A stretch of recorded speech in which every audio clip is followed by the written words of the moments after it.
اللہ سنیے ذرا، قرآن مقدس کیا کہتا ہے؟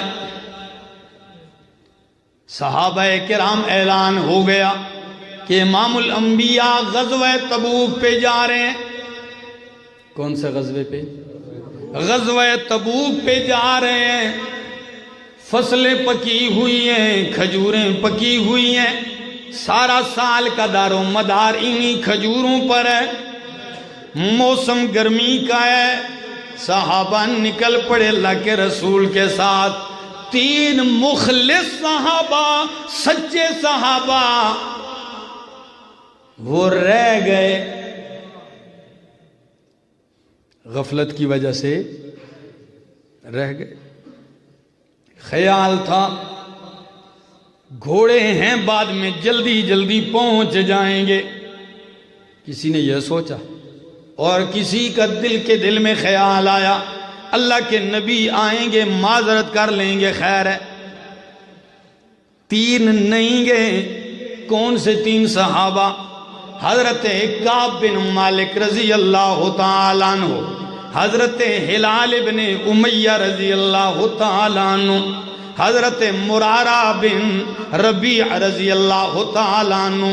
یہ نہ جا سکے، غزوہ ہو گیا،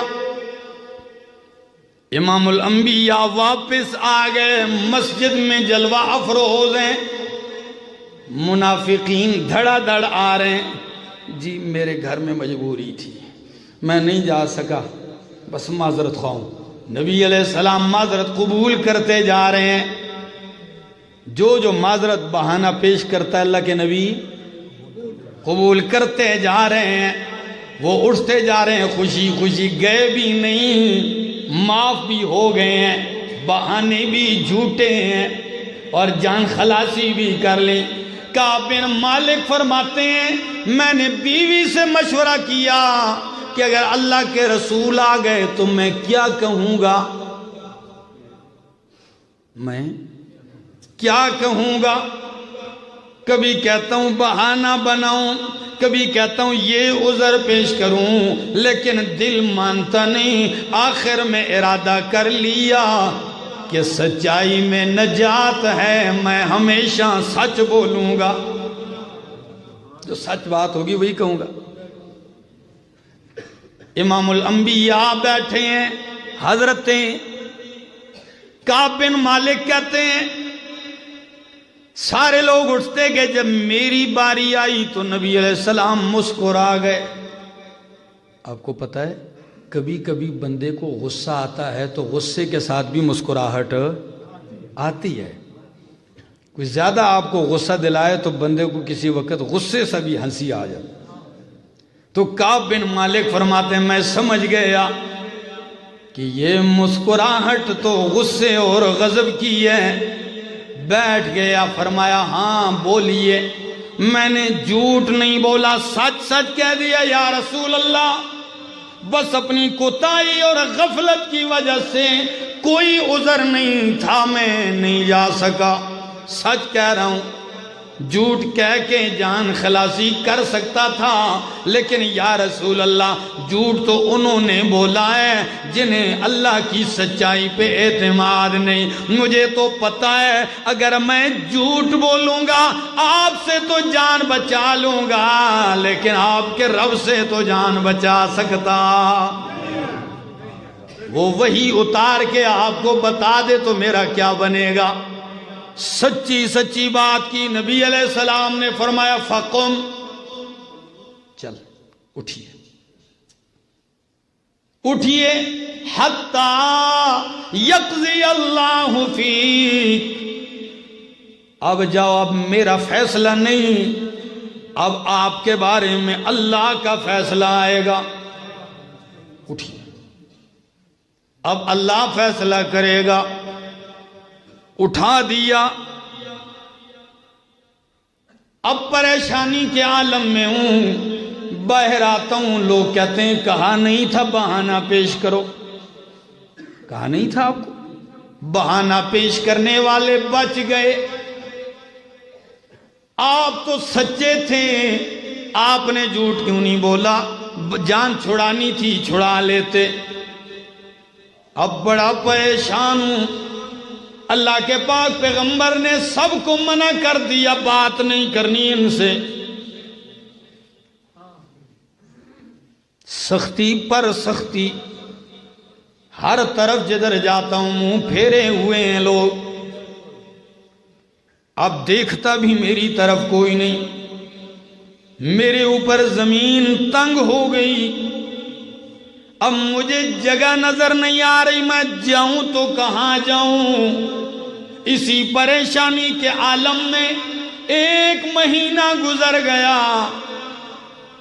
بار بار جب مسجد میں آتا ہوں نبی علیہ السلام کو سلام کرتا ہوں اور پھر غور سے دیکھتا ہوں، حل حرک شفتیہ برد السلام ام لا، کہ نبی کریم سلام کے جواب میں ہونٹوں کو حرکت دیتے ہیں کہ نہیں؟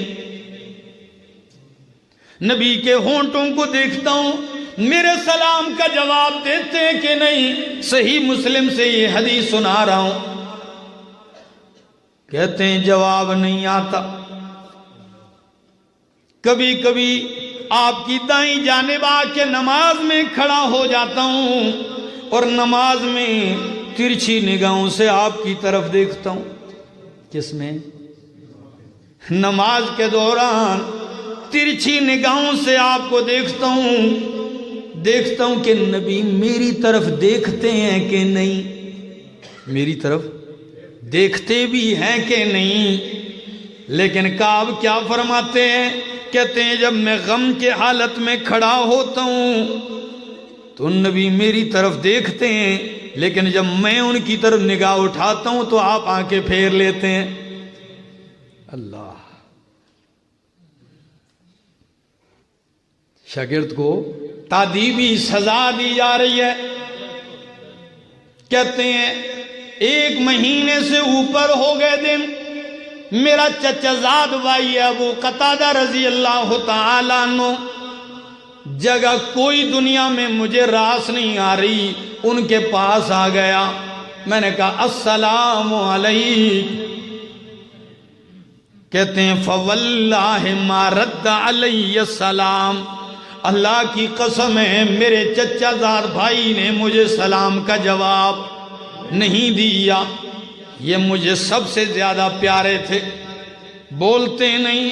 آخر میں تنگ ہو کے کہنے لگا ابو قتادہ، آپ کو اللہ کا واسطہ ہے، آپ سچ بتائیں کہ میں سچا مسلمان ہوں کہ نہیں؟ کیا میں اللہ اور اس کے رسول سے سچی محبت کرتا ہوں کہ نہیں؟ آپ بولتے کیوں نہیں؟ جب میں نے 3 دفعہ یہ جملہ دہرایا تو چچا زاد بھائی غصے میں آ کے کہنے لگا اللہ و رسولہ عالم، اللہ اور اس کا رسول جانتا ہے کہ آپ کتنے سچے ہیں ان کے ساتھ محبت میں کچھ نہیں کہتا ہوں۔ جب یہ جملہ کہا تو ففاضت عینایا وتولیت، میری آنکھوں سے آنسوؤں کی برسات جاری ہو گئی، میں نے رخ پھیر لیا، چلا گیا کہ یہ بھی بات نہیں کرتے۔ مدینے کے بازار میں جاتا ہوں، دکاندار بھی بات نہیں کرتا، تاجر بھی بات نہیں کرتا، کوئی دیکھتا بھی نہیں ہے۔ اتنے میں غسان سے کچھ لوگ آئے تھے، انہوں نے خط پکڑایا مجھے۔ میں جب خط کھول کے دیکھتا ہوں تو بادشاہ غسان کے بادشاہ نے مجھے یہ خط لکھا تھا کہ اے کعب بن مالک، آپ کا آقا آپ سے ناراض ہو گیا ہے اور آپ کو بے عزت کیا ہے، آپ کی عزت اور احترام کو ختم کر دیا ہے، آپ ہمارے پاس آ جائیں، عیسائی بن کے آپ کو اپنی پلکوں پہ بٹھائیں گے۔ بادشاہ کی طرف سے آفر آ گئی۔ جب یہ خط آیا کہتے ہیں واللہ اب تو مجھ سے رونا برداشت نہیں ہوا، بازار و قطار چلا کے رونے لگ گیا کہ یا اللہ اب تو مجھ سے کافر بھی امیدیں باندھ رہے ہیں، اب کافر بھی یہ سمجھ گئے ہیں کہ یہ پھسل جائے گا دین سے. اللہ گواہ ہے خط اٹھایا میں نے آگ میں جھونک کے جلا دیا. 40 دن گزر گئے ناراضگی کے عالم میں. مجھ پہ اپنی جان بھی بوجھل ہے اور پریشانی یہ ہے کہ اگر اسی دوران میں مر گیا تو اللہ کے رسول میرا جنازہ بھی نہیں پڑھیں گے, اور اگر اللہ نہ خواستہ خدا نہ خواستہ امام الانبیاء اسی دوران دنیا سے چلے گئے تو میں تو ہمیشہ کے لیے تباہ و برباد ہو جاؤں گا. پھر میرا کیا بنے گا؟ یہی غم یہی پریشانی مجھے لیے ہوئے. ہر طرف سے پریشانی کے دریاؤ سمندر امڑ آئے ہیں. کروں تو کیا کروں؟ جب 40واں دن گزرنے کو ہے ایک قاصد آیا اللہ کے نبی کی طرف سے. قاصد نے کہا کہ نبی کریم نے حکم دیا ہے کہ بیوی سے بھی علیحدہ ہو جاؤ. کیا؟ باہر کی دنیا نے تو مجھے چھوڑ دیا تھا, اب میرا منہ سر غمخوار بھی کوئی نہیں. میں نے کہا جا کے اللہ کے نبی سے کہیے اگر آپ کا حکم ہو تو طلاق دے دوں تو ابھی دیتا ہوں. قاصد نے کہا نہیں, نبی کریم نے صرف علیحدگی کا کہا ہے. میں نے بیوی سے کہا ماں باپ کے گھر چلی جا جب تک کہ کوئی فیصلہ نہیں آتا اللہ کی طرف سے. اب وہ بھی چلی گئی. گزرتے جا رہے ہیں دن غم کے, پریشانی کے دن گزرتے جا رہے ہیں, لیکن میں حیران ہوں. آخر 50واں دن ہے. کتنا؟ 50واں دن ہے. فجر کی نماز پڑھ کے نکلا مسجد نبوی سے اور آ کے اپنے گھر کی چھت پہ بیٹھ گیا. ساری دنیا کا ٹھکرایا ہوا, ساری دنیا سے ہارا ہوا, ساری دنیا سے مایوس, ساری دنیا سے روٹھا ہوا. دنیا میں مجھے جگہ نظر نہیں آ رہی, میرا دل بھی تنگ ہو گیا مجھ پہ. اسی غم کے عالم میں بیٹھا ہوں کہ پہاڑ کی چوٹی سے کسی نے چیخ کے آواز دی, یا کعب بن مالک ابشر ابشر ابشر. زور سے آواز دی کہ اے کعب بن مالک تیرے لیے خوشخبری ہے, خوشخبری ہے. کہتے ہیں اگلا جملہ اس نے کہا نہیں تھا, میں سمجھ گیا کام بن گیا. میں نے چارپائی سے چھلانگ لگائی اور رب کے سامنے سجدے میں گر گیا, سر بسجود ہو گیا, رونا شروع کر دیا, چلا رہا ہوں, رو رہا ہوں. اللہ اکبر, عجیب عالم ہے, عجیب کیفیت ہے میرے اوپر. چند لمحے گزرے کہ ان میں سے جس نے آواز دی وہ گھوڑے پر میرے پاس آ گیا. پاس آ کے کہنے لگا کعب بن مالک فجر کی نماز کے بعد جب آپ آ گئے گھر کی طرف تو امام الانبیاء نے مسجد نبوی میں آپ کی معافی کا علل اعلان کھلم کھلا اعلان کر دیا. جب یہ جملہ اس نے کہا تو کہتے ہیں اللہ گواہ ہے اس وقت میرے پاس کچھ بھی موجود نہیں تھا سوائے اپنے کرتے کے. اتنی خوشی تھی کہ میں نے اپنا کرتا اتار کے تحفے میں بشارت سنانے والے کو دے دیا. اللہ, کرتا اتارا, حوالے کر دیا, ان کے سپرد کر دیا. جب سپرد کیا وہ چلے گئے. میں دوڑتا ہوا اٹھا, کرتا لیا کسی سے ادھار کا, مسجد نبوی میں آیا. امام الانبیاء جلوہ افروز ہیں لیکن کہتے ہیں اللہ کی قسم ہے وَهُوَ يَبْرُقُ وَجْهُهُ, اللہ کی قسم ہے میں نے جب چہرہ انور پہ نظر ڈالی تو آپ کا چہرہ انور 14ویں کی چاند کی طرح چمکار مار رہا تھا. آپ کا چہرہ چمک رہا تھا خوشی سے. میں آیا لیکن نبی کریم نے میرا بڑا پرتپاک استقبال کیا. اللہ کے نبی اٹھتے ہیں اور پتہ ہے کیا کہتے ہیں؟ کہتے ہیں ابشر بخیر یوم مر علیکا منذ ولدت کا امکا. اے کعب بن مالک جب سے تجھ کو تیری ماں نے جنا ہے آج تک ایسا سعادت والا دن تیرے اوپر نہیں گزرا ہوگا، میں تجھے آج کے دن کی بشارت دیتا ہوں۔ تو میں نے یکدم فرمایا یا رسول اللہ امن عندک، یا رسول اللہ امن عند اللہ، یہ اعلان، یہ مانا معافی نامہ یہ آپ کی طرف سے ہے یا اللہ کی طرف سے ہے؟ تو امام الانبیاء نے مسکرا کے فرمایا لا بل من عند اللہ، اللہ نے تیری معافی کا اعلان عرش معلی سے کر دیا ہے۔ اور پھر نبی کریم نے یہ الفاظ آپ کی زبان پہ قرآن مقدس کی یہ آیت نازل ہوئی، 11واں پارہ، سورت کا نام سورت توبہ ہے، آیت نمبر 118 ہے۔ قرآن کہتا ہے وَعَلَى الثَّلَاثَةِ الَّذِينَ خُلِّفُوا حَتَّى إِذَا ضَاقَتْ عَلَيْهِمُ الْأَرْضُ بِمَا رَحُبَتْ وَضَاقَتْ عَلَيْهِمْ أَنفُسُهُمْ وَظَنُّوا أَن لَّا مَلْجَأَ مِنَ اللَّهِ إِلَّا إِلَيْهِ ثُمَّ تَابَ عَلَيْهِمْ لِيَتُوبُوا إِنَّ اللَّهَ هُوَ التَّوَّابُ الرَّحِيمُ۔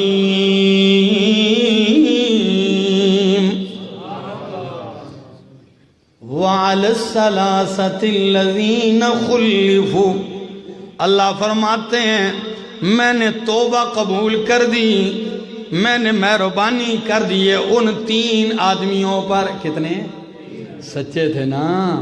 ان 3 پر میں نے مہربانی کر دی ہے، خلیفو جو پیچھے رہ گئے تھے، حتیٰ اذا ضاقت علیہم الارض، قرآن کہتا ہے اللہ فرماتے ہیں یہاں تک کہ ان پہ زمین تنگ ہو گئی۔ کیا؟ ان کی دل کی کیفیت قرآن نقل کرتا، ضاقت علیہم الارض بما رحبت، ان پہ زمین تنگ ہو گئی باوجود کشادہ ہونے کے، وضاقت علیہم انفسہم، باہر کی دنیا تو تنگ، ان پہ اپنے دل کی دنیا بھی تنگ ہو گئی، اور وہ یقین کر گئے کہ اللہ ملجأ من اللہ الا الیہ، اب کوئی ٹھکانہ نہیں، کوئی جائے پناہ نہیں ہے، اب پناہ ملے گی تو رب کے پاس ہی ملے گی۔ تو اللہ نے ان کی توبہ قبول کی۔ خوشی کا یہ عالم، کیا کہتے ہیں، ہر طرف سے مجھے لوگ اٹھ کے مبارکباد دے رہے ہیں، سینے سے لگا رہے ہیں۔ او بھائی، 2 بھائی ناراض ہوں، صلح ہوتی ہے، جرگہ بیٹھا ہوتا ہے، لوگ اٹھ کے گلے لگاتے ہیں، کہتے ہیں 20 سالہ دشمنی دوستی میں بدل گئی، یہاں صلح ہو رہی ہے اللہ اور اس کے رسول کے ساتھ۔ اس کی خوشی کے کہنے ہی کیا، اللہ جانے۔ آج جب اسی مقام پہ گھر میں پہنچا مطالعے کے دوران، اللہ گواہ ہے کہ آنکھوں سے آنسو تھمتے ہی نہیں تھے کہ کیا دل کی کیفیت ہوگی حضرت کعب بن مالک کی۔ تو خوشی میں پتہ ہے اٹھ کے کیا اعلان کرتے ہیں، کہتے ہیں اللہ کے رسول جب میری معافی کا اعلان ہو گیا اور میں سچا تھا، میں نے سچ کو پکڑا تھا، تھاما تھا، اللہ کے پاک پیغمبر میری ساری دولت میں صدقہ کرنا چاہتا ہوں، میں ساری جائیداد اللہ کے راہ میں دینا چاہتا ہوں۔ نبی علیہ السلام نے مسکرا کے فرمایا سارا نہ دو۔ کیا؟